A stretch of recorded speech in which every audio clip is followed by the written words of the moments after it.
बोखे India में कहा party थो खामो से इंडिया नि फुल फॉर्म हा Indian national developmental inclusive alliance बोधे केते कहा तो एनडीए नेशनल डेमोक्रेटिक अलायंस बोधे कि इंडिया वो पार्टी सुमनी थो खामो के बरो वेस्ट बेंगल नि सीएम ममता बनर्जी को आरो बिनि तृणमूल कांग्रेस नि सियो आरो इंडिया अलायंस में सियो के आबरो मै सिंथि उनो याक रमये सहु लायक म आबोनो बुं लाचिए मियावो ब्राउनी केहा जत्तो इंडिया जुटनि प्रोग्राम तोर के दङ आबरो बुं काउसा मा दङ बुं सायाये खाइए भाइमोनि खबोसि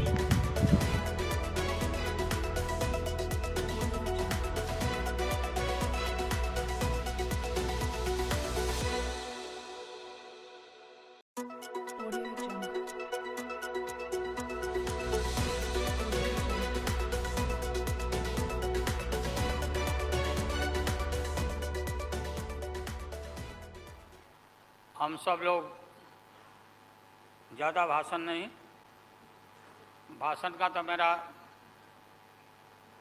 हमारी दीदी भी यहाँ बैठी हुई है, ममता दी निकल गई।